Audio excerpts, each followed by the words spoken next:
posso reconsiderar seu caso. Mas vamos fazer aqui a aula, né? Que já passou bastante tempo falando sobre essa questão de nota, né? Eu já expliquei como é que foi feita a avaliação. Você entra em contato comigo por e-mail depois. Não, professor, entreguei isso, minha nota devia ser tanto, eu errei só isso aqui, aí a gente discute, tá? Ficar também muito tempo na aula. Bem, aí o que a gente vai ver agora nessa aula são justamente os princípios de CG para animação, né? Eu falo de princípios de CG para animação porque é uma animação baseada em quadros, né? Eu sei que é baseada em quadros, você já faz parte da animação tradicional, mas o que tem de novo do computador é que agora você estaria usando a velocidade da CPU e da GPU, né? CPU e GPU não existia no princípio da animação, tá? Então, o que a computação gráfica trouxe de novo, essa animação baseada de quadros, foi o uso da CPU e da GPU, né? Não sei se ficou claro, né? Na aula passada, quando eu expliquei isso, então eu estou reexplicando. E a CPU e a GPU conseguem atingir velocidades altíssimas, né? Então, depende, se você faz a configuração para um computador veloz, né?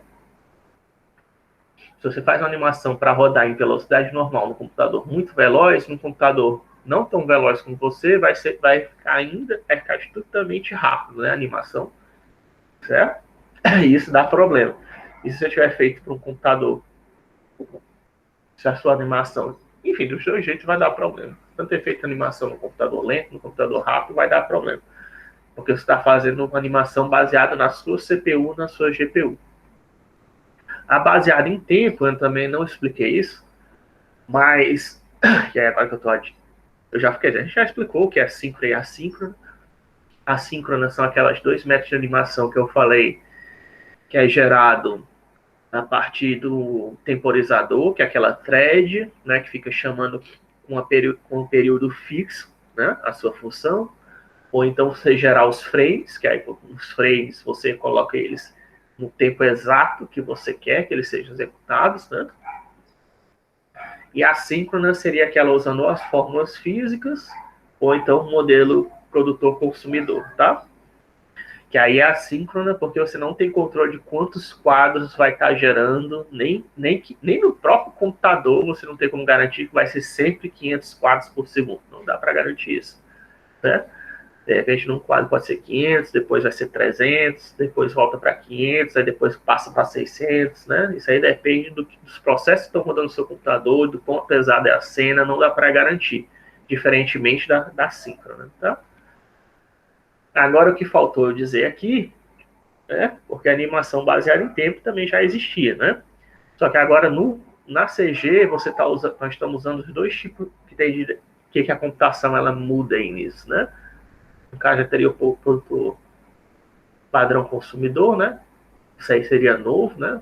Usar esse padrão. Mas não somente isso, certo? Também a questão do relógio, né? O relógio hoje em dia, no seu computador, ele usa um microchip, certo? Depois eu posso dar uma olhada nisso, para ver se continua a mesma ideia. Mas é um cristalzinho que vibra numa determinada frequência. Não me lembro se é 32.000 Hz, certo? 32 kHz. Mas nós temos um microchip que tem um cristal que ele vibra em determinada frequência e essa vibração é que faz que conta a passagem do tempo localmente, certo? No seu computador. É o mesmo, e esse cristal é o mesmo que é usado nos relógios analógicos tradicionais. Não sei se acho que também nos digitais. Não tenho certeza, eu teria que verificar. Pelo menos alguns, né? Se não todos. Né? Mas esse é o jeito mais comum hoje em dia, aqueles relógios mais baratos que você pega. Tem um cristalzinho ali que vibra uma determinada frequência e ele serve para marcar, ele que é usado para sincronizar o tempo, tá? E isso é o que a gente provavelmente encontra nos nossos computadores e relógios tradicionais, tá? Mas não aquele cubo, né? Estou falando do relógio, aqueles pulsos mais modernos, né? Atuais, assim. Relógio barato. Mas hoje o ser humano, né? Assim, que é o mais preciso que o ser humano consegue fazer? É o tal do relógio atômico, tá? Que usa, por exemplo, quantas revoluções um elétron faz em torno do núcleo de um átomo, certo? Esse é o relógio mais preciso que a gente possui, que é chamado de relógio atômico, e também aí usa, se eu não me engano, césio, por exemplo, certo? Usa um átomo de césio para fazer isso. Aí eu não sei se é qual a atomicidade dele, eu não lembro. Depois eu coloco nos comentários para vocês verem, tá? E esse relógio é extremamente preciso, né? Porque está contando o número de revoluções de um elétron em torno do núcleo dele, né? É o relógio, é o marcador de tempo mais preciso que tem. E ainda assim tem alguns problemas, né? Não é tão, ainda tem algum delay, mas isso é só em, sei lá, em bilhões de anos que você dá um delay, tá? Esse relógio de césio, né? Atômico, você tem acesso através da internet, tá? E você pode usar ele para fazer sincronização das suas aplicações. Não somente de animação, se você quiser, tá? Em sistemas distribuídos, não sei se vocês têm essa disciplina aqui, na UES, eu imagino que sim, ou então equivalente, né? E a gente usa muito o relógio para fazer sincronizações de processos, quando você tem vários programas executando de formas diferentes em computadores separados, né, pela internet, que poderia ser um jogo, né? Um exemplo mais simples seria o exemplo de um jogo, né? Eu quero que todo mundo fique sincronizado, exibindo o mesmo frame. Como é que eu faço isso? Através justamente do relógio, tá? Do relógio você consegue garantir isso. Só que aí o relógio, o computador de cada pessoa pode estar com um relógio diferente, né? O ideal é que você use um servidor, né, que forneça o tempo para todas as máquinas clientes, tá? Isso é tem vários meios de fazer isso, tá? Essa sincronização, mas o modelo mais simples é ter um servidor que fornece o relógio, né, para todos os clientes que tem que configurar o relógio da mesma maneira para garantir que está todo mundo sincronizado, né? E isso precisa ser atualizado de X em X tempo para poder garantir que está sempre todo mundo na mesma sintonia, né? Certo? Porque tem erro, né? Obviamente, nisso. Isso é em outra disciplina que você estuda isso, tá? Não é aqui em CG específico, apesar de ser um recurso da CG para animação. É permitir fazer essa sincronização por tempo, né? Pela internet, no caso, ou então localmente, né? Usando seu próprio relógio. Aí outros princípios de CG para animação é o easy in, easy out, né? O easy in, easy out, isso aí é feito, é aquilo que eu estava tentando mostrar para vocês, ó, que eu fiz aquele desenho no Paint até, né? Ó, certo? Isso aqui é um exemplo de uma bola, né? Que está caindo, né? E aquela bola quicando, né, que eu falei, isso aqui também é retirado daquele princípio de animação do Lasseter, né? Certo? Conforme a bola, ela bate no chão, ela é espremida, tá? E quando ela sai esticada, né? Ó, certo? Você pode imaginar dos dois jeitos, né? Que a animação está acontecendo assim, porque ela está vindo daqui, né? Para mim, eu acho que faz mais sentido ela vir daqui, né? Que ela está espremida, ela se estica e depois vem para cá, né? Esse sentido, né? Como se a bola tivesse vindo aqui. Quais alguns problemas que tem as pessoas fazendo isso aqui na mão? A área, certo? Ou volume, se for 3D, tem que sempre estar constante, tá? Apesar de sofrer deformações, eu esqueci de falar isso, né? Que esse aqui é o princípio do espremer e esticar, né? Mas a área e o volume tem que se manter constante, tá? Quando você faz isso, eu esqueci de falar isso para vocês na aula passada. Se essa área aqui for maior do que essa área daqui do círculo, tá errado, tá? Quer dizer que você está aumentando quando ela é deformada, não faz sentido, né? O objeto aumentar ou diminuir de tamanho quando ele está sendo deformado. Então, e por isso que alguns, quem está começando a animação, tem esse tipo de dificuldade quando está desenhando, de fazer essa deformação. Por isso que é usado como teste na Disney, para ver se você tinha essa noção de tamanho, né? Não somente que as coisas precisam ser deformadas, mas que elas têm que preservar a área ou volume, né? E aí, enfim. E aí, quando o movimento é muito rápido, ó, nós vemos que nós precisamos de poucos frames, né, para poder fazer. mas sempre tem que ter a interseção, né? Olha aqui, ó, né?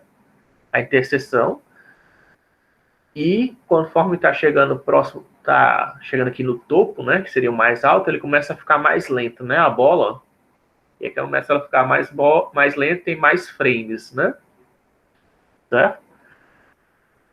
E aí teria estar faltando aqui um frame, né? Aqui tá meio errado, porque não teria que ter interseção, né? A ideia é que tivesse interseção entre esses dois quadros aqui, tá? Mas isso aqui só foi para ilustrar, né? O que o cara fez, para mostrar que aqui a velocidade dos quadros aqui é rápida e está diminuindo, né? Conforme chega no extremo, que é o topo, né? Tá, a bola começa rápido, chega na altura mais alta, ela para no ar, né? Um breve momento, depois começa a cair, né?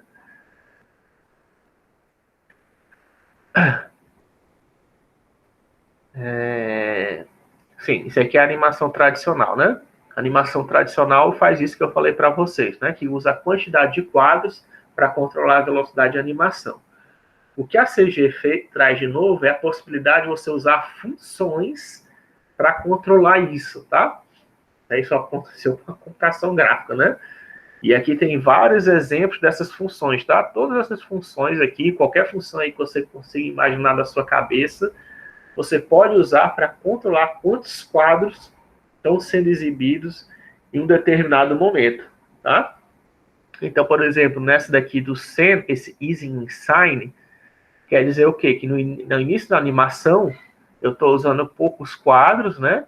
E depois eu vou aumentando, né? Aos poucos, tá? Aí aqui até que chega aqui no extremo máximo de quadros, né? Que é quando o objeto está mais lento.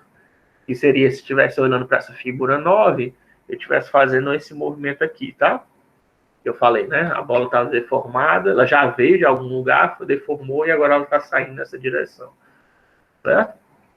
Aí tem outro, e aqui todos são outros exemplos, né? Easy out, né? Como é que seria a saída? Tem a função quadrada, tem o que? Tem a função cúbica, que faz esse Szinho aqui, quíntupla, círculo, enfim. Tudo isso aqui, o que essas funções todas estão dizendo aqui? É como a quantidade de frames varia conforme você está executando a animação, tá? Aqui, esse easy out aqui, na verdade é in out, né? Então, tudo bem. Você vê que aqui tem easy out, né?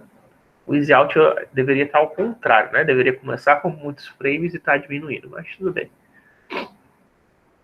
Isso pode estar só ser erro do programa, né? Do cara que fez essa figura, né? Na verdade. Aqui está mais parecido, mas enfim. Certo? A questão que a contribuição seria justamente você permitir fazer essas acelerações diferentes, né? Porque eu falei para vocês que a gente já viu, né, o movimento retilíneo uniforme, que a velocidade é constante, né? Existe um movimento retilíneo uniformemente variado, que a aceleração é constante. A aceleração, ela diz quanto a velocidade varia com o tempo, né? Aí você já tem uma velocidade variável, mas a aceleração é constante. Mas só que os movimentos reais, né, eles não são nem... Se você quiser fazer um movimento real, ele não é nem retilíneo uniforme, nem uniformemente variado, né? Eles usam acelerações do mais doidas possíveis, né? E aí, como é que você controla essas acelerações doidas possíveis que podem existir no movimento? Justamente usando essas funções, tá? Você pode tentar usar uma função de seno, você pode usar uma função quadrática, você pode fazer uma função toda doida, né? Que nessas daqui de baixo, ó, né? Faz uma... Dependendo do programa, permite fazer isso, tá? Não sei qual... Não sei se no Blender permite fazer isso, porque eu nunca tentei, tá? Mas eu sei que tem programas que faziam isso. Flash falecido permitia, né? Mas tem o... Não sei se o Adobe Premiere também permite você fazer isso. Não estou certeza. Depois eu coloco nos comentários alguns programas que você permite fazer isso. Você mexe na função, certo? Dizendo como você quer que os tempos dos quadros sejam alterados, né? Que aí acaba ou a quantidade de quadros, né, ou que o tempo dos quadros sejam alterados de forma que produz essa variação, tá? E depende também como é que está São dois jeitos, né, de controlar. Você pode controlar tanto pela quantidade de quadros ou pela quantidade de tempo, né? Mas se você mexer no tempo, você vai acabar colocando que os quadros... Se você colocar a variação do tempo, né? Você também vai fazer... Você está mexendo nos quadros, né? De qualquer jeito, né? Que é quadros por segundo. Você pode estar mexendo no quadro, como pode mexer no tempo, que vai causar o mesmo efeito. Mas a questão é que você pode mexer nessa... Você tem acesso a essa função. A linear é uma reta, né? Desse jeito aqui. Só uma reta, né? Que seria aquela que a gente viu quando você pegar um programa que permite fazer essa alteração, né? Você vai ver que a função normal, né? Com velocidade constante é assim, é uma reta. Aí você pode começar a mexer em pontos, né? Para deixar a função assim, ou deixar assim. Você deixa ela do jeito mais louco que você quiser, tá? Você controla. E aí você vê como é que isso dá o resultado na sua animação final, tá? Isso é bem mais fácil, né? Deixou o pessoal do trabalho da animação bem mais fácil. Porque antigamente ele tinha que ficar desenhando os quadros, né? Sem saber exatamente o que ele estava fazendo, né? Ele sabia que tinha que colocar mais quadros no final, mas não tinha como garantir que dois artistas tentando reproduzir a mesma velocidade de animação iam conseguir, né? Eu não sei, você poderia colocar alguns marcadores, talvez, né? Mas ia ficar bem mais complexo, né? Desse jeito, não. Ele pode só mexer numa função e ele vê como é que fica, né? A animação final com o easy in e easy out, né? Que são esses efeitos de aceleração, né? Para deixar mais rápido e mais lento, né? Tem um vídeo aqui para vocês verem, de repente, né? E também mostra isso. Se não me engano, aqui no vídeo, ele mostra um cara rebatendo uma bola, né? Com um taco de beisebol. Então, o movimento ele começa devagar, aí ele vai rápido, e no finalzinho ele volta, fica lento de novo, quando recolhe o taco. Ou é no final. Enfim. E ele mostra isso, ele mostra com bonequinhos de... Acho que é esse vídeo que tem aqui, que ele mostra com bonequinhos de Lego. Se não for, eu vou colocar depois para você ver. E ele mostra como muda você usar várias funções, né? Dependendo da função que você usar, parece que você pode dar uma pancada muito fraca, ou você está dando uma pancada fraca, ou você está dando uma pancada muito forte, né?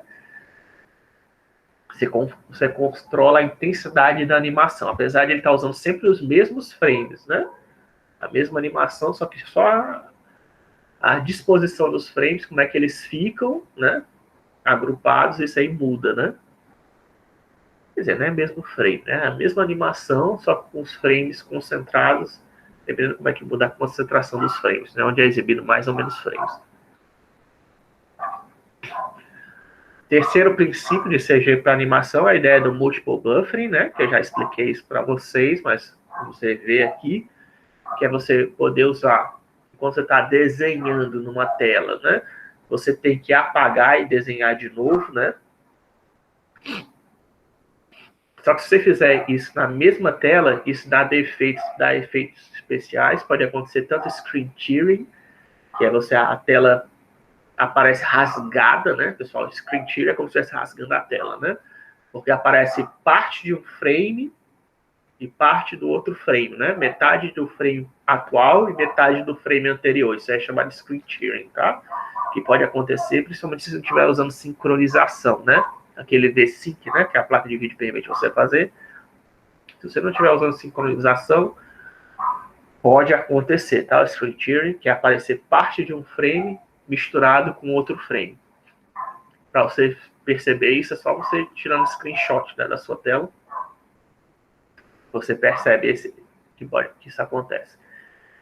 Isso aí vem dado do princípio da animação. Não sei se eu cheguei a comentar, acho que não, né? Que os primeiros monitores que eram usados para fazer animação eram os osciloscópios, né? Que eram feitos de osciloscópios que as pessoas queriam prever para fazer tipo trajetória de míssil, né? Só que aí você tinha um canhão que desenhava na tela, né? E isso deixava conforme ele ia desenhando na tela, ia ficando um rastro, né? Do que tinha se desenhado, como se fosse a sombra, né? Do que ele estava desenhando. E isso aí não é muito legal, né? Isso aí foi no princípio, primeiras animações que o pessoal tentava fazer, né? Não tinha nem TV, tá? Um osciloscópio, para quem não conhece, é só uma máquina, é um display gráfico, tá? Você pode usar para fazer animação, não tem problema. Só que ele só desenha linhas, tá? Só linhas ou curvas ele desenha. Por isso que é usado para trajetória de missa. E aí o pessoal tentou usar isso para fazer animação, para fazer jogo, né? Só que provavelmente quando você vai desenhando com o osciloscópio, ele deixa tipo uma sombra, né? Da onde ele estava desenhando, ele pode desenhar a linha, mas se você tentar desenhar só com uma ponta, ele deixa tipo uma sombrinha da onde ele estava, tá? Porque ele excita células, tá? Ele usa fótons da tela para deixar eles excitados, né? Certo? Dessa ideia do osciloscópio, só usava single buffer, tá? Esse é um dos problemas do single buffer, é como se deixasse um vestígio da animação anterior, tá? Se você estiver usando single buffer, sempre fica um vestígio da animação anterior. Surgiu a ideia de você usar double buffer, né? Double buffer você teria a região de memória que é exibida na tela, mas você teria uma região de memória adicional, tá? Chamada de front e back buffer, tá? Front é o que está sendo exibido na tela e existe o back buffer que você pode estar desenhando, tá? E aí a ideia é que você desenhe um quadro, exibe ele na tela, desenhe o próximo quadro, certo? E quando esse próximo quadro tá pronto, ele vem para a tela principal e o cara que está na tela principal vai para o back, né? Fica troncando quem está à frente e atrás, tá? Isso é o double buffering, né? Ele não... Para ocasionar tearing é aquela história, só se tiver desincronizado, né? Se não estiver usando V-Sync, né? Ainda pode causar tearing, mas só se você não estiver usando V-Sync, tá? O double buffer já melhora bastante, né? Essa ideia de você poder trocar os desenhos, né? Porque na animação que a gente faz no computador, você tem que lembrar que você está desenhando é como se estivesse desenhando sempre na mesma folha de papel, né? A tela do computador é uma folha de papel e você está desenhando nela. Para você desenhar o próximo quadro, você começaria a desenhar numa segunda folha de papel, né? Aí, quando o segundo desenho estiver pronto, na segunda folha de papel, que é o segundo buff, você coloca ele para frente e coloca a folha de papel atual para trás. Aí essa folha de papel que estava sendo exibida agora, você apaga todo o desenho, né, e pode começar a desenhar em cima dela de novo. Essa é a ideia do double buffering, do triple buffering, certo? Essa é a ideia. Você usar duas folhas de desenho e você fica trocando as duas folhas de desenho, né? Certo? Isso aí é a inovação da computação, né? Porque permite você fazer esses desenhos em tempo real, né? Antigamente você não fazia, né? Você tinha que sempre ser aquela ideia dos quadros, né? Você tem que desenhar, deixar todos os desenhos prontos antes de exibir uma animação. Hoje em dia, não, você pode fazer esses desenhos em tempo real, né? Usando aqueles métodos lá, tanto do produtor-consumidor, como a fórmula física, né? Que você consegue fazer sem se preocupar em geral, salvar imagens, né?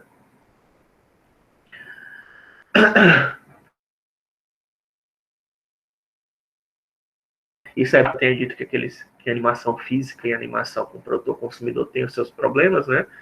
Para o pessoal que nem não é usada para animação, ela também pode ser usada para gerar um preview da animação. Ou assim, um rascunho, né?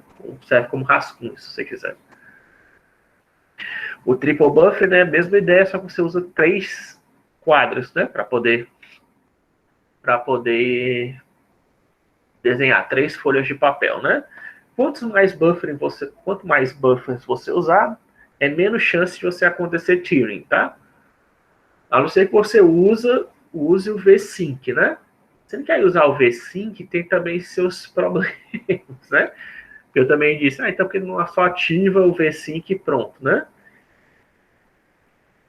Porque o V-Sync, essa sincronização não é perfeita, tá? Depende muito do seu monitor e depende da sua placa de vídeo, né? Também, porque tem monitor que diz que funciona numa frequência e não funciona, né? O monitor, às vezes, ele diz que o monitor só coloca 60 Hz, né?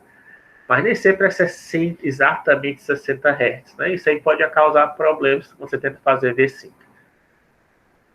Enfim, se você usou V5, você sabe que tá tudo, né? Pode acabar esse efeito aí de Judder. Mas tem outros problemas também, se deixar meio lento, né, às vezes, porque ele está tentando sincronizar, né? E até sincronizar, às vezes, causa um delayzinho na sua animação. Enfim, eu não sei se compensa, né?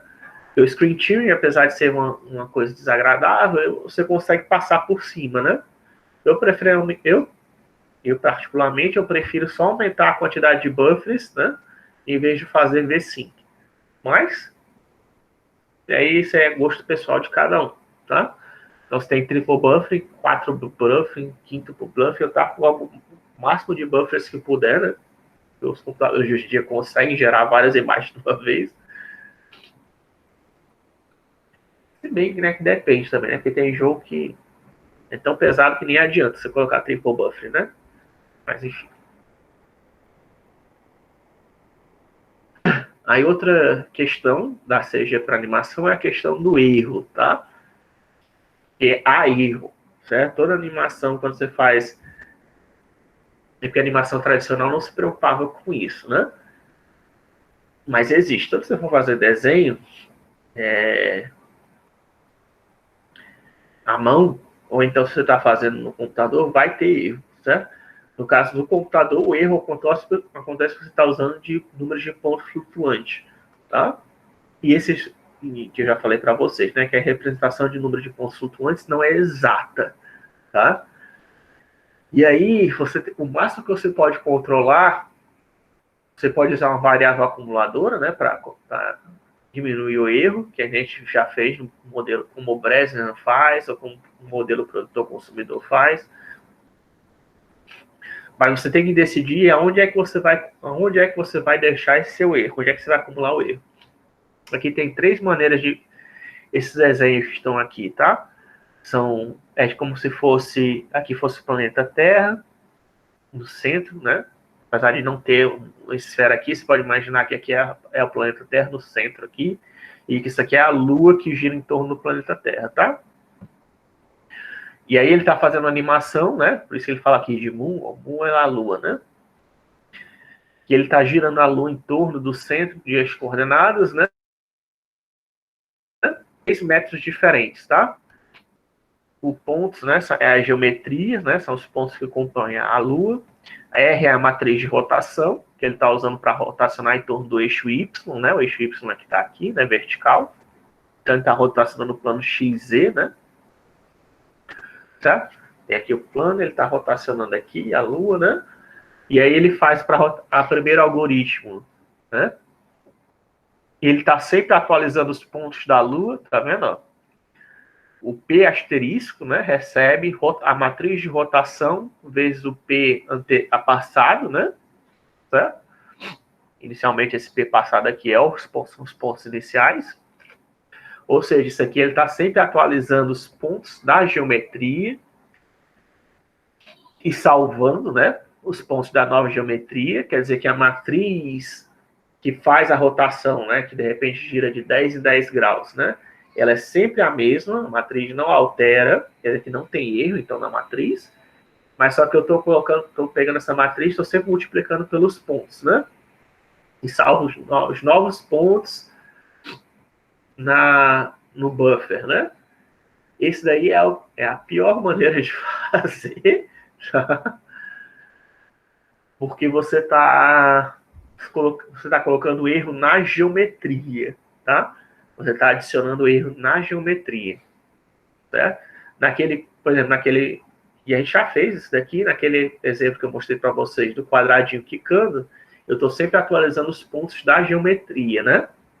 Isso aí não é muito legal, porque você está colocando o erro que pode surgir, ele está sendo inserido na geometria. Quer dizer que o quadrado, depois de um tempo, ele pode começar a não ser mais um quadrado, tá?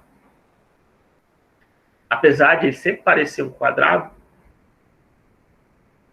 tá quicando ali, sei lá, de 5 minutos quicando na tela, ele pode não estar mais com os vértices alinhados exatamente como um quadrado, tá? Naquele meu programa como é que eu tomei o cuidado disso? Porque toda vez que você quica num dos cantos, ele redesenha o quadrado corretamente, tá? É aquele negócio que eu coloquei para os pontos serem invertidos e eu redesenhar os outros vértices de acordo com os vértices invertidos, né? Enfim, na hora da colisão. Na hora da colisão eu tratei isso, tá? Então, talvez tem algo que vai dar esse problema.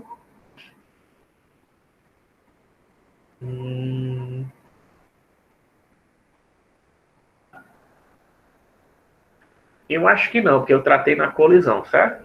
Aquele do Pro no Kikano, ele poderia dar esse problema, mas não acontece porque na hora da colisão eu corrigi isso, tá? Eu tratei o erro. Mas porque eu sabia, né? Para você poder fazer essas correções, você tem que saber, né? Que pode acontecer esse erro. Se você estou sempre atualizando os vértices, né? Vê que naquele caso eu atualizava os vértices, mas eu atualizava a velocidade, né? Mas era só invertendo, né? A velocidade, eu não estava mexendo nos valores da velocidade, né? O máximo que eu fazia era mudar o sinal. E mudar o sinal da velocidade está apontando para cima, para baixo, para a esquerda e para a direita. Isso aí é só colocar, é um bit, tá? Você faz isso, tanto inteiro como ponto flutuante, é sempre um bit que você mexe. Então, na velocidade, eu só estava mexendo em um bit, isso daí, a velocidade não vai alterar em nada, tá? O que poderia acontecer com um quadrado, né? Porque a posição do quadrado estava sempre sendo atualizada, e dependendo de como ele estava sendo atualizado, poderia não ser mais um quadrado, tá? Perfeito. Objeto, porque isso é importante, tá? Para animação, isso aí não é muito relevante, né? Se o quadrado, apesar de eu ter dito ali no slide anterior que você quer preservar o volume, preservar a área, é lógico que nenhum animador pega, né? Deixa eu pegar aqui meu compasso, deixa eu pegar minha régua, deixa eu ver se tem exatamente o mesmo volume. Ninguém faz isso, tá? É só a grosso modo, tem que ter a mesma área, o mesmo volume. Esse a grosso modo é o erro, tá? Só que para computação e matemáticos em geral, né, pessoal que engenheiro, né, se for lidar com engenheiro, com matemático, preciso, né? Eles não querem o valor aproximado. Sei que até engenharia e física às vezes aceita o valor aproximado, né? Desde que você diga qual é o erro, né? Ah, tem erro, mas o erro é da casa de não sei quanto. Aí eles até aceitam. Mas de qualquer jeito, você vai ter que ter um controle, né, do erro. Ah, o erro é sempre na ordem de 10 a menos 5, por exemplo, né? Você tem que garantir que o erro é sempre no máximo tanto, né? Matemático não, já é menos intolerante com essa questão de erro, tá? Dependendo para quem você for trabalhar, com quem você for trabalhar, você tem que... Enfim, dependendo de que você for trabalhar, você vai ter que lidar com essa questão de erro, vai ter que saber como lidar com isso, tá? Então, no caso aqui, o primeiro ponto, você mexe na geometria, você está salvando o erro na geometria. E aí você tem que pensar, como é que eu posso garantir que essa geometria não se altere demais, ou não se altere, ou quando alterar, eu sempre garantir que ela está como um quadrado. Você poderia fazer, né, em vez de mover, você está sempre redesenhando a figura a partir de um ponto, né? O problema é esse, né? Você mexeria só um ponto do quadrado, e aí os outros 3 pontos são desenhados a partir do ponto mexido, que foi mexido, tá? Esse seria o jeito, no caso, no quadrado, seria o jeito mais fácil de fazer, que aí retira o erro, né? Totalmente, né? Mas só que aí dá um trabalho extra, né? Porque a todo tempo você tá calculando quais são os 3 pontos do quadrado, né? Você move só um ponto do quadrado e calcula cadê os outros 3 pontos. Move só um ponto quadrado e calcula os outros 3 pontos, né? Isso é um jeito também. Você pode usar para qualquer figura, né, na verdade. Move só o centro da figura, e aí depois move o centro da figura e calcula onde estão os outros pontos, né? Que aí você garante que a figura está sempre do mesmo, não sofre nenhuma alteração de escala, não perde nenhuma informação nem de topologia, nem de geometria, né? Assim, tem topologia não vai ser alterada, mas de geometria, né? Não vai perder nenhuma informação de geometria. Certo? Então, esse é o primeiro jeito de fazer animação, é que você está colocando o erro na geometria. Esse é o menos recomendado, tá? De você fazer, que é o que dá mais problema. Na verdade, não é o que dá mais problema. É porque a geometria, normalmente, ela pode ser complexa, tá? No caso do meu quadradinho aqui na tela, que a gente mostrou para você, é uma geometria simples, né? Então, não tem muito problema. Mas você está mexendo, sei lá, um boneco do Goku, né? Eu estou mexendo um boneco modelo da Sailor Moon, sei lá do que, então modelo da Hello Kitty, o modelo do Sonic, né? Aí você vai mexer nesse objeto, tem, sei lá, milhões O modelo do Optimus Prime, por exemplo, né, que está naquele filme lá dos Transformers, o modelo do Optimus Prime, acho que foi tipo, são bilhões de triângulos, tá? Que formam aquele modelo lá do Optimus Prime. Aí a pessoa, um modelo desse, você fazendo animação, como é que você controla o erro desse cara, né? Se você for só desenhar o centro dele, e a cada quadro você está desenhando todos os bilhões de triângulos que ele possui, né? Fica pesado que só, né? Quer dizer que seu filme, em vez de ser feito 6 meses, como foi feito no caso deles, talvez demoraria 2 anos renderizando, né? Ou então 1 ano, sei lá. Né? O dobro do tempo, ou talvez o quádruplo do tempo. Que você está fazendo só mexendo um pontinho, depois está tentando redesenhar toda a figura, todo o tempo, né? Certo? A segunda maneira de você acumular o erro é você colocar o erro na matriz, tá? Isso daí eu fiz naquele programa do trackball, tá? Se vocês forem ver o trackball, eu não mexo na geometria, a geometria é sempre a mesma, tá? Mas eu mexo na matriz de transformação. Quer dizer, qual a diferença? Em vez de eu estar colocando aqui, ó, você vê que eu estou sempre transformando os pontos, tá? O P' é o que vai ser exibido, mas eu não atualizo o P, tá? O que eu estou fazendo é aqui, ó. Eu estou fazendo a matriz de rotação, multiplica a matriz de rotação anterior e eu salvo a matriz de rotação. Quer dizer o quê? Se eu vou rotacionar, tem a matriz de rotação que a gente já estudou, né? De repente é a matriz de rotação de 30 graus, né? Que eu acho que eu falei. Como é que você faz isso? Deixa eu colocar aqui, né? O primeiro método é assim, né? É P igual a R vezes P', né? Certo? P' está sempre sendo atualizado, né? Esse aqui é o primeiro método, que aí o erro não fica na geometria, né? O segundo método, para você colocar o erro, seria colocar o erro na matriz, tá? Que aí seria desse jeito aqui. O P não é alterado, tá? O P é sempre a mesma, a geometria não muda, certo? E apesar de eu vou sempre exibir na tela o P', tá? Mas eu não mexo no P. O que eu vou fazer é fazer uma segunda operação desse jeito, ó. Certo? Eu vou colocar o erro na matriz de transformação, tá? Na transformação. Tá? E aí eu pego a matriz de rotação, que aqui no caso, né, o que é que aconteceria nesse primeiro caso? Ele faz R vezes P', né? Depois R vezes RP', né? Certo? Aí depois R vezes RP', né? Certo? Isso aqui é infinito, tá? No segundo caso, o que eu faço? Em vez de fazer isso, no segundo caso, eu estou fazendo isso aqui, ó. Em vez de agrupar desse jeito as transformações,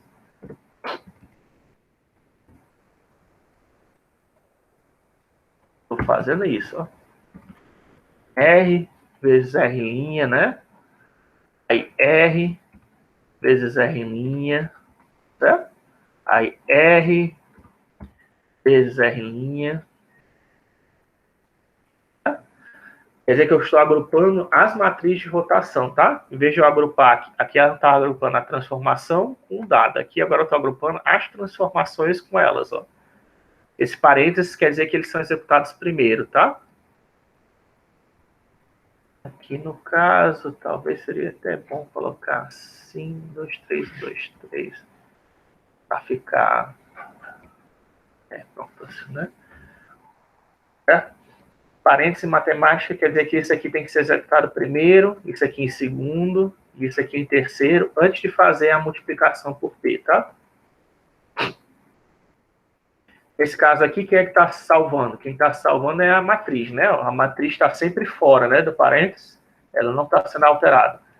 Aqui quem está sempre fora é a geometria, né? A geometria está sendo poupada, né? Se tiver algum erro que vai ser causado na geometria, é devido à matriz de rotação, né? Certo? Está ainda acontecendo o erro, mas só que agora, desse jeito aqui, a gente está colocando o erro na matriz de rotação, tá? Certo? A gente está colocando na matriz de rotação. E aí a matriz de rotação, se você souber como é que ela é feita, tem jeito de você corrigir, né? Porque eu sei que a matriz de rotação é aquela história, né? A matriz de rotação, no caso, ela tem que ter determinante 1, né? Os vetores têm que ser unitários, né? Então, você detectando um erro, você pode tentar corrigir, né? No caso do OpenGL, seria usando, no caso da TBM, né, que a gente fez, seria a gente usar o normalize, né? Quais são os vetores que compõem a matriz? Então, dá normalize nas linhas, né? Ou dá normalize nas colunas, se você está fazendo pré ou pós-multiplicação, que aí você retira o erro, né? Quer dizer, não é que retira o erro, né? Você, pelo menos a matriz vai estar correta, né? Mais ou menos, né? Tomando determinados cuidados, né? Mas vai estar correta, né? Pelo menos a matriz. Você só teria que se preocupar com a matriz de transformação. Fazendo isso aqui, esse segundo método já é bem melhor, tá? Porque nesse segundo método, agora, independente da sua geometria, que pode ser complexa, pode ser gigantesca, pode ser um modelo do Optimus Prime, não interessa, certo? Porque você tem só uma matriz, que tem todas as transformações lá, ou então se você estiver usando esqueletos, né? Para cada parte do boneco do Optimus Prime. Para o braço dele você tem uma matriz, né? Para o peito dele você tem outra matriz, para a perna é outra matriz. Mas enfim, são só alguns, é uma matriz, ou então são um subconjunto de matrizes que você tem, e você tem que lidar com o erro só nelas, né? É mais fácil de controlar o erro assim, tá? Você coloca o erro na matriz. A não ser que seu modelo seja pequeno, né? Como no caso ali do quadrado quicando na tela, né? E tudo bem. Mas se não, se seu modelo é grande, o ideal é que você tente fazer desse jeito, tá? Para colocar o erro na matriz. Que aí você pode ajeitar a matriz, tá? Você também pode, usando isso na matriz, você pode usar... Tem outros coeficientes, outras medidas que você pode analisar na matriz para ver se ela está divergindo, né? Se a matriz está ficando instável, né? Para ver se a animação está correndo o risco de fazer algo bizarro. Você pode ficar controlando a matriz para ver se está tudo... Se a animação está correndo bem, dá para fazer isso, tá?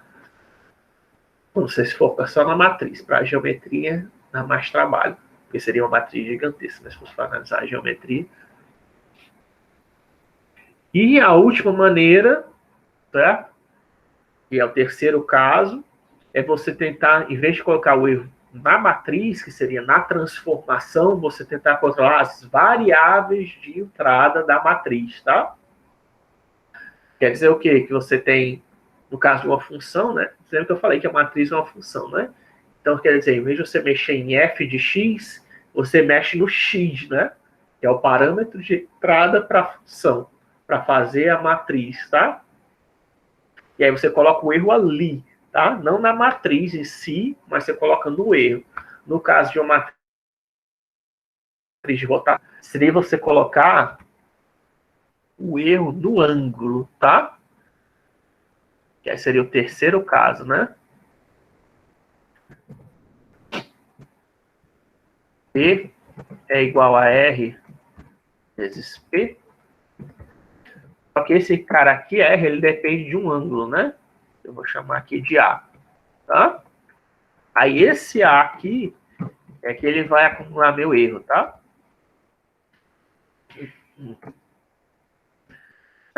A ideia seria esse aqui, seria uma variável de entrada, né? Um parâmetro de entrada, né?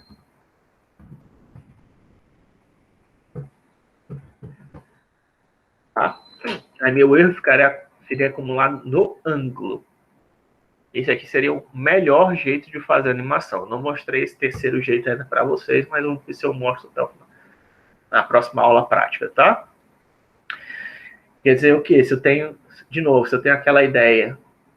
Assim, no caso aqui da transformação, seria o equivalente a pegar as matrizes de... Se eu sei que eu vou fazer 6 frames, né?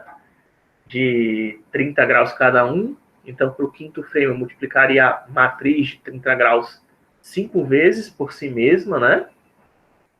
ou então 6 vezes por si mesmo, ou 30 vezes por si mesmo, né? Certo? Isso aqui seria no caso da transformação. Agora, no caso da parâmetro, né, de transformação, da entrada, você só mexeria no ângulo, né? Não é só um ângulo que eu estou variando, 30, 60, 90, 120. Então, eu só mexo no ângulo, né? 30, 60, 90, blá, blá, blá, blá. E eu uso esse ângulo alterado como entrada para gerar a matriz de rotação, tá? Que aí faria cosseno de 30, seno de 30, né? Menos seno de 30, cosseno de 30, para fazer a animação, né? Isso também gera erro, tá? Mas só que agora o erro fica acumulado no ângulo. Aliás, pode até não gerar erro, né? Se você estiver fazendo valores inteiros, como eu acabei de fazer, pode até não gerar erro. Mas é mais ou menos, né? Porque quando você faz cosseno, mesmo tendo valores inteiros, quando você faz cosseno de 30, tem um erro aí, né? A função cosseno, né? É uma coisa que as pessoas não dizem isso também, né? A função cosseno, ela não é como é que ela é calculada, né? Você calcula ou através de uma divisão, né? Nos lados do triângulo, ou então, o mais comum é o pessoal usar a série de Taylor, né? Você pode usar a série de Taylor para fazer uma aproximação da função cosseno, ou seja, sempre uma aproximação. Seja fazendo uma divisão, certo? Divisão no computador é sempre aproximação, tá? Porque a divisão você pode continuar infinitamente, certo? Desde que não chegue no resto zero, você pode continuar infinitamente, né? E aí como é que você vai garantir que todos os valores dá resto zero? Não dá, né? Todos os quadros que você está usando na animação sempre dá resto zero na hora de fazer a divisão. Tem como garantir isso. E na série de Taylor, por default, é sempre uma aproximação, que aí você pode dizer qual a ordem da aproximação que você quer, né, para o cosseno. Tem outro jeito, tá, de fazer a aproximação para a função cosseno, mas o ideal eu quero que vocês saibam isso, tá? Cosseno, seno, funções trigonométricas no computador são sempre aproximações, tá? É isso que nem todo mundo diz para você. São sempre aproximações, sempre. Quer dizer que tem erro ali, tá? É um erro bem pequeno, tá?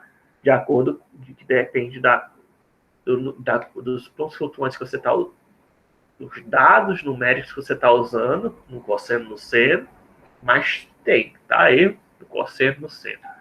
E outras funções trigonométricas, né? Mas, enfim, desse jeito aqui, o terceiro caso, você estaria colocando o erro em uma variável de configuração de uma transformação, tá? E aí seria o menos grave, né?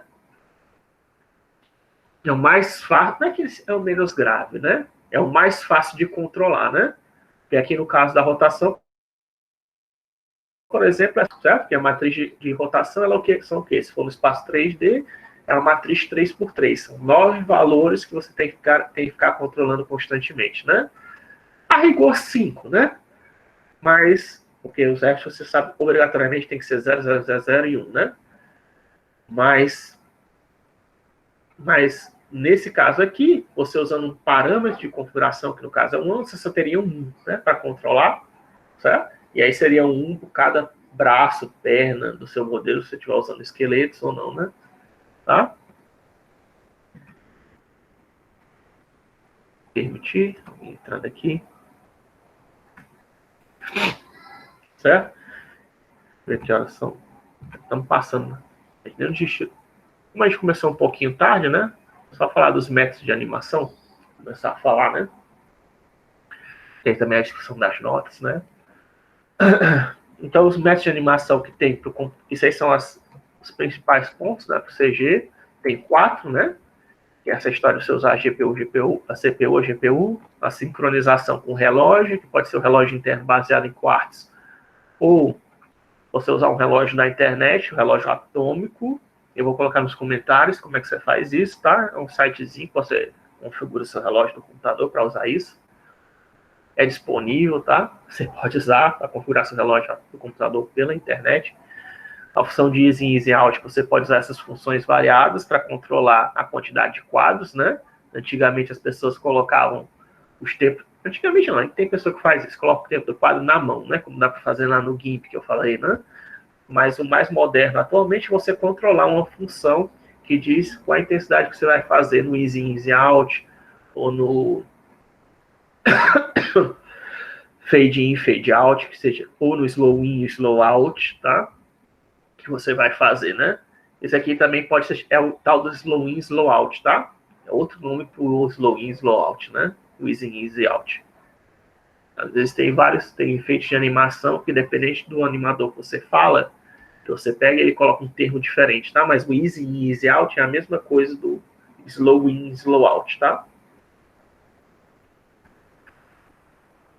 O multiple buffering, que a gente discutiu, e a questão do erro acumulado, né? São 4, né?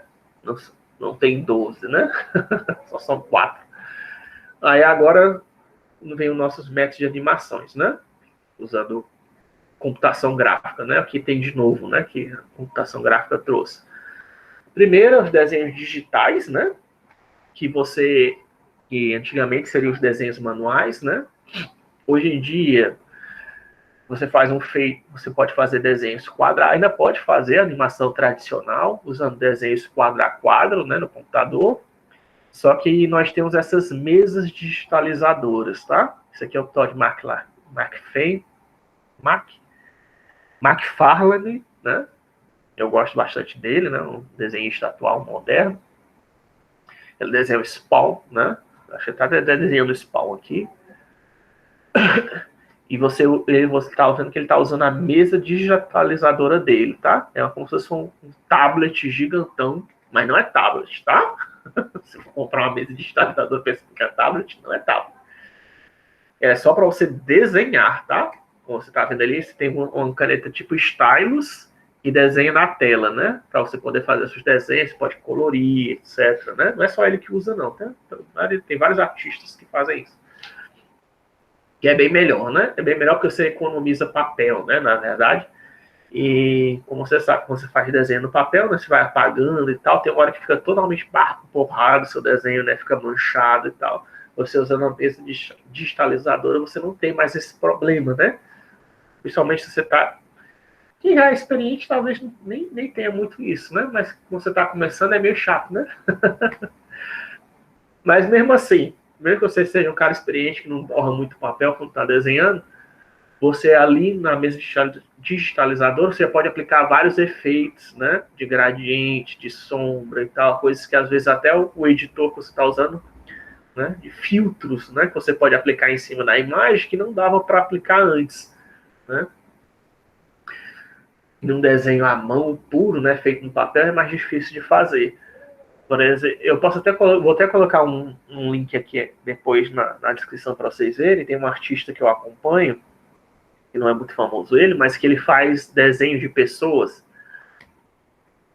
De pessoas, né? De pessoas, de personagens de quadrinho. Você vê que ele sempre aplica na pele do personagem uma textura uma textura que parece pele humana, sabe? Então, se você olhar os quadros, não somente isso, né? Ele faz vários recursos que ele aplica nos desenhos dele, que se você olhar rápido, né? Ou se você não tiver um olho treinado também, quando você olhar, você vai ver, vixe, isso aqui é a foto de alguém, mas não é foto. Eu vou mostrar os desenhos dele para você ver, não é foto. O cara realmente desenha aquilo. Ele desenha, só que ele coloca textura, ele tem um cuidado, né? E aí você vê que fica parecendo uma foto realmente, mas não é, mas não é, apesar do que eu estou falando, não é a ideia dele não é fazer, tá? Ele não está querendo fazer a foto de alguém, né? Não está querendo desenhar um Barack Obama, né? Coisa assim. Não. Só que do jeito que ele faz, dá para enganar, você olhar rápido aquela história também, né? Você pode enganar que aquilo ali parece uma pessoa, né? Enfim, é um desenho bem feito, né? Ele usa vários recursos, né? De filtro. Além de ele desenhar bem, né? Não é só desenhar bem, também saber usar os filtros e outros recursos de edição de imagem, né? Para fazer aquilo. Tem também o stop motion, né? O stop motion antigamente você fazia. O que é stop motion? Stop motion é você pegar bonecos, basicamente, né? Você pode até pegar bonecos, se você brinquedos, né? Você pode até pegar brinquedos. Tem gente que faz isso, né? Compra o bonequinho do Dragon Ball Z E aí fica tirando fotos, ou do Lego, né? Também já vi muito gente fazendo isso. Você pega o Lego, você tira fotos do boneco Lego, né? Em diferentes posições para fazer uma animação, né? Certo? A diferença de hoje em dia é que você tem programas que ajudam a fazer isso, né? Você já deve ter visto aquele, não sei se vocês viram, né? Mas enfim, tem o Lego Filme, né? Que você vê que tem lá o bonequinho do Lego, que foi um modelo 3D, né? Que ele mexe a boca, né? Por exemplo, né? Ou mexe os olhos e tal. E você tem programas de computador que já permite você adicionar esses efeitos especiais para um stop motion, né? Em vez de você só bater foto, né, e tal, para fazer uma animaçãozinha. Aqui tem até um link nesse slide, se vocês forem pegar, que é o Motion Studio, que tem para Android, tá? Eu não sei se tem equivalente para o iOS, mas deve ter. Isso aqui é uma foto do Motion Studio, tá? Podia ser um celular comum, não precisa ser um tablet. Que aí você pode adicionar aqueles efeitos de boca, né? Você pode adicionar bocas, olhos no seu boneco, para poder fazer a animação, certo? Então, ou seja, seu boneco, você está tirando foto, ele não tem boca, ou se tiver, você vai colocar por cima, tá? Eu colocaria olhos e boca por cima do seu boneco para poder fazer a animação. Meio que South Park, né? Faz também. Mais ou menos que South Park às vezes faz também. Certo? Então, stop motion, graças à computação gráfica, ele permite você adicionar esse tipo de... Fica mais fácil você adicionar efeitos especiais, né? Para quem quer fazer desenhos digitais, a ideia da computação gráfica é você poder fazer filtros e transições entre quadros mais facilmente, né? Usando a mesa digitalizadora. Transições de quadros é aquele negócio do easy in, easy out, né? Para o stop motion, você poder adicionar efeitos, além da transição de quadros, né, também, mas adicionar efeitos especiais, né? E aí vai um pouquinho além da questão de filtro, né? Tá? Que é essa história de você poder adicionar olho, boca que se mexe, né? Ou então que faz até, às vezes pode até ter já aqui, nesses, dependendo do programa que você pegar, pode até ter o motion capture, né? Para você falar e o que você está falando se reproduzir no seu boneco, né? Depende aí do programa que você pegar, né? Aí tem fotografia e filme, né, também, que aí graças à computação gráfica, né, daí é usado extremamente, né, tanto em cenários, efeitos especiais, filtro, manipulação de quadro, eu acho que eles usam para tudo, né, até para modificar atores, né. Eu coloquei um quadro recentemente do Mark Hamill, né, ou do Cavill, perdão, tô confundindo os nomes. Do Cavill, que ele tava com bigode, né, quando vez que ele fez Liga da Justiça, ele tava com um bigodão, né, um bigodão. E esse bigode foi removido por computação. Tudo bem, eu sei que isso aí foi uma questão mesmo, foi um toque de foi mal feito, né? Muita gente considerou mal feito, né? Ficou estranho a boca dele, né? Mas demonstraram, tá? Que o problema não foi o efeito em si. O problema não é você remover o bigode dele. O problema foi como isso foi feito, né? Pessoas mais experientes mostraram depois, né? Olha aqui eu removendo o bigode, como é que ficaria, né? Olha aqui o bigode usando o deep learning, né? Olha o bigode usando tal coisa, né? Eles mostrando a comparação, você vê que sempre ficava melhor, né? Enfim, tem alguém que foi demitido, provavelmente, por causa disso. Ou então ficou muito mal falado, né? Algum artista que fez isso, tem que tomar cuidado, viu? Quando for trabalhar se vocês forem trabalhar em filme, com esse tipo de coisa. As pessoas da internet são cruéis, né? Detonaram o trabalho do cara, não apenas detonaram o trabalho da pessoa que fez, que eu nem sei quem foi, nem quero saber, para não ficar com uma impressão do cara, ou da pessoa, enfim. Mas detonaram ele, não apenas detonaram, mas mostraram também como eles conseguiam fazer melhor, né? Gente que nem é profissional. Então, enfim.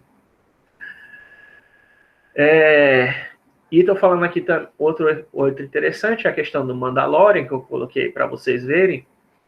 Isso aí é Mandalorian ele é considerado uma revolução, certo? Na computação gráfica. tem um pesquisador que, porque ele está dentro de um cenário, um novo tipo de cenário, tá? Isso que vocês estão vendo ao redor dele foi desenvolvido por um pesquisador de computação gráfica, né? Aliás, um pesquisador de computação gráfica atuam muito, tá? E tem muita gente que vai para a área do entretenimento, tá? Existe pesquisa em computação gráfica na Disney, na Pixar, na Lucasfilm, né? Em outros... Em estúdios de animação em geral é normal ter um setor de pesquisa, né? Justamente por causa disso, ó. Porque você quer adicionar efeitos especiais, você quer adicionar recursos no seu filme para deixar mais barato, né, as questões, né? Um dos primeiros que foi feito dessas melhorias foi aquela história do uso da tela verde, né?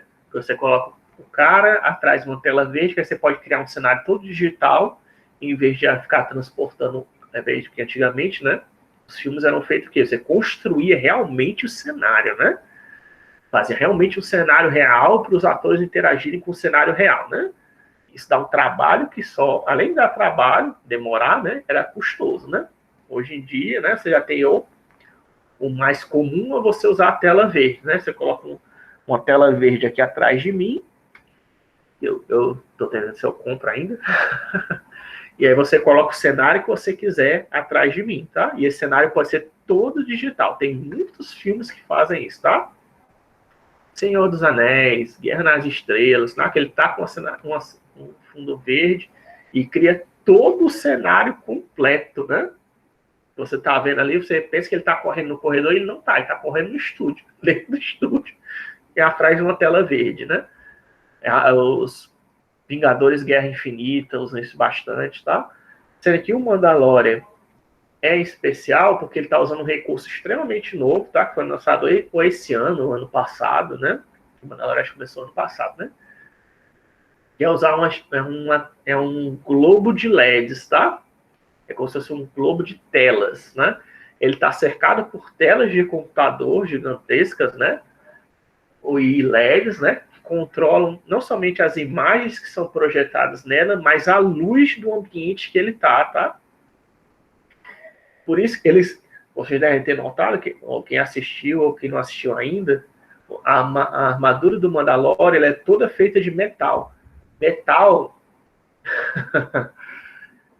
provavelmente você não deve... Se você viu em algum filme antigo alguém com armadura de metal desse jeito que ele tem, que é uma armadura altamente brilhante e reflexiva, você provavelmente não viu isso em filme algum, tá?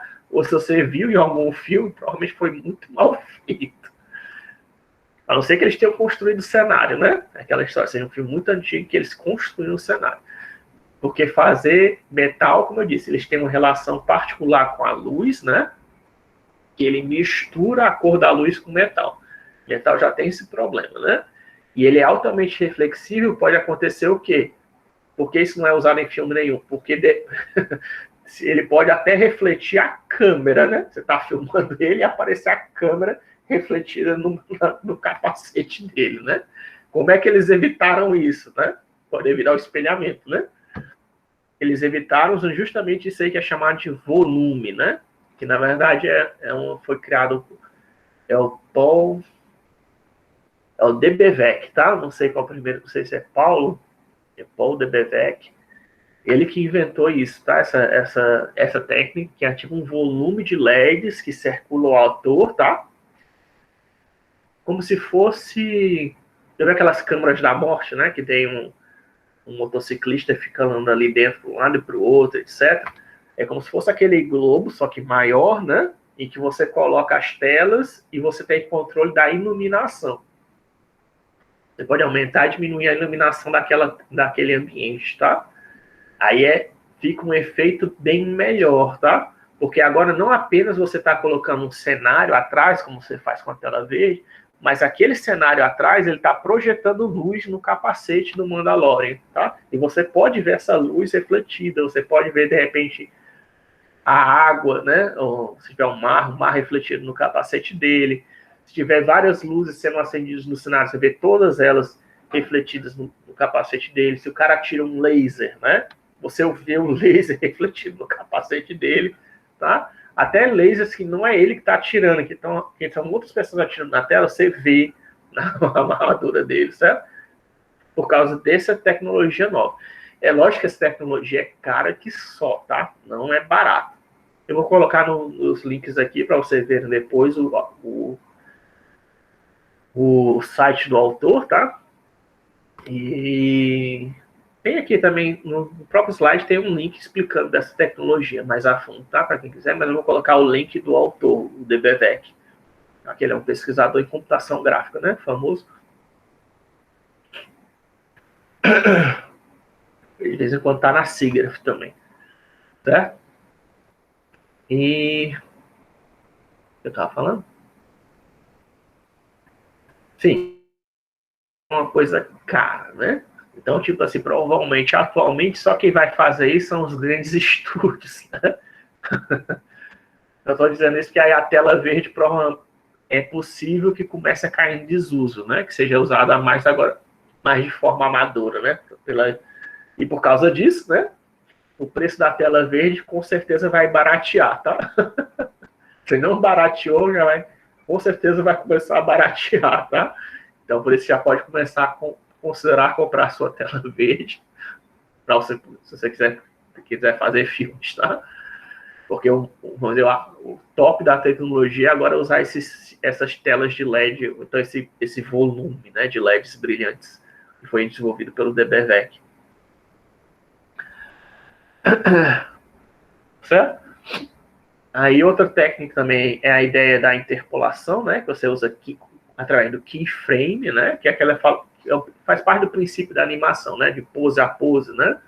Você colocaria o objeto em poses diferentes e o objeto e as posições intermediárias são geradas automaticamente para você, né? Isso aqui seria o keyframe, né, que eu peguei de uma animação lá do Frozen 2, né? Se vocês quiserem, eu não sei se tem Disney Plus ou não, se vocês tiverem, eu recomendo assistir, tá? Isso Em Busca do Desconhecido, Making Frozen 2, que é você vai ver quando aqui, nesse documentário. Não é documentário não, é um mini seriado, acho que são 6 episódios. Vale a pena você ver, né? Que antigamente, os frames, é aquela que eu tinha explicado para você, o artista principal desenhava esses 3 frames aqui do Capitão Gancho, né? E os twins, né, eram gerados por um artista iniciante, ou então o estagiário, né? O estagiário gerava esses frames né? Entre os keyframes principais, que são chamados twins. A maravilha do computador, né, é que permitiu que isso fosse gerado automaticamente. Eu coloquei aqui um exemplo, né? Tem um paper de um cara aqui que ele faz exatamente isso, tá? Tem esse boneco aqui em amarelo. Foi ele que colocou esse boneco nessas 3 posições e o método dele, explicado nesse paper, mostra como gerar esses caras aqui em azul automaticamente, tá? Isso aqui não foi ele que desenhou, foi o algoritmo dele que produziu esses caras em azul aqui automaticamente, tá? Fez a interpolação automática, né? Isso aí é feito também em outros programas de edição de imagem, tá? Só coloquei um de edição de animação, né? Como o RenderMan, o Blender, etc. Mas é só para mostrar para vocês que existe, né? Esse tipo de pesquisa, né? Você está... Deixa eu ver quanto tempo ainda tem. Quantos slides tem? Eu acho que está passando muito, né? Do tempo. Eu vou fazer o seguinte. Vou falar só agora desse do esqueleto, tá? E a gente continua na próxima aula, que eu termino esses slides e a gente vai para a prática, né, de OpenGL de novo, tá? De animação. Agora usando eu quero mostrar para vocês a animação agora com aceleração, né? Porque os 4 métodos de animação que eu mostrei, que são suficientes para vocês fazerem o trabalho, é com a velocidade fixa, né? Agora eu quero mostrar para vocês a animação com velocidade variada, né? E outros recursos, né? Que também é possível fazer.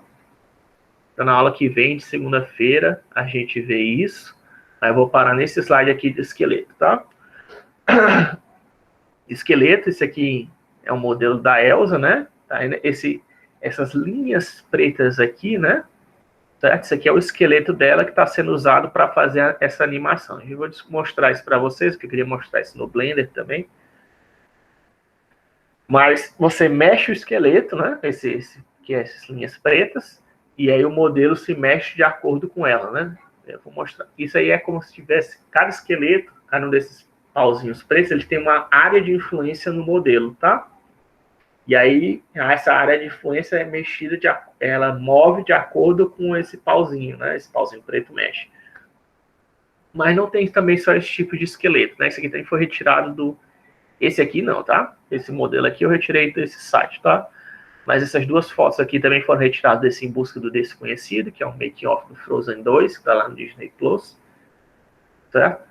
E dá até para você ver gratuitamente, né? Se não me engano, tem promoção no Mercado Livre para 6 meses, né? Se você quiser ver, você pode assistir isso, né?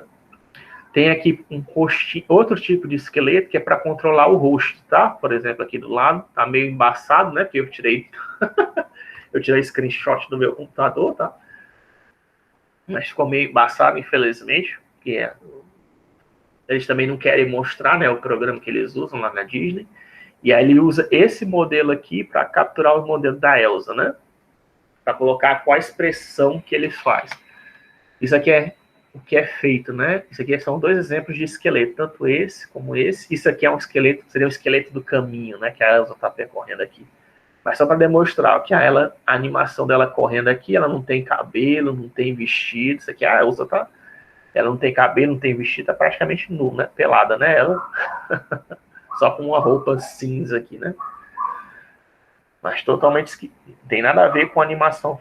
Tá vendo que o terreno que ela tá correndo, a textura é baixa qualidade, né? Mas isso aqui é só para testar a animação. Essa fotografia, esse filmezinho que tem aqui do lado, não é que esteja sendo feita captura de movimento, tá? Não tem captura de movimento, nem nesse cara aqui, nem nesse cara aqui. É porque o que o pessoal da Disney faz, que é demonstrado também nesse documentário, é que eu sei que a Elsa tem que fazer esse movimento aqui, ó. Ela tem que se agachar e colocar as mãos assim para frente. Então eu gravo, eu peço para uma pessoa fazer esse movimento, e eu gravo a pessoa fazendo esse movimento. Aí com esse videozinho agora na minha tela do meu computador, eu coloco o esqueleto, né, da Elsa, tanto do rosto como do corpo, né? Eu coloco para simular o mesmo movimento que a pessoa está fazendo no vídeo, certo? Ou seja, é como se fosse uma captura de movimento na mão, porque captura de movimento é caro, tá? Não é todo... a Disney poderia, né, pagar, mas é aquela história, como eu disse, é caro. Talvez ela até tenha o equipamento, mas não pode deixar disponível para todo mundo da Disney usar, né?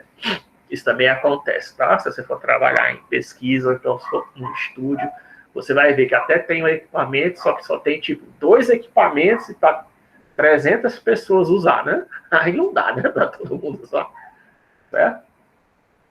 Então, o que as pessoas fazem como alternativa é isso. Você filma uma pessoa fazendo e depois você tenta copiar que o movimento do esqueleto, tanto do rosto como do corpo, repita o que a pessoa está fazendo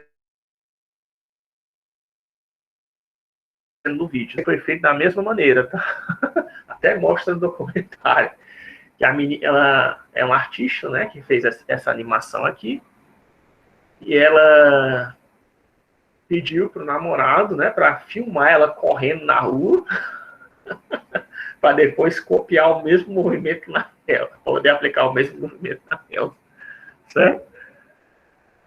É lógico que ela vai ter que colocar a perna, né, o braço, ela tem que estar mexendo ali, né, no esqueleto do objeto para produzir a animação, tá certo? Então a gente vai parar por hoje aqui, certo? Na aula de segunda-feira que vem a gente termina esses slides, certo? E começa a aula prática, né? A gente termina os slides e começa a aula prática de animação, aí já usando algum desses recursos novos que eu falei para você. O movimento agora com velocidade variada, né? Não mais com velocidade constante, certo? Aí, se tiver algum problema com a nota, vocês entrem em contato comigo, que aí a gente discute por e-mail, tá? Eu vou parar aqui a gravação, que aí quem quiser também falar agora alguma coisa,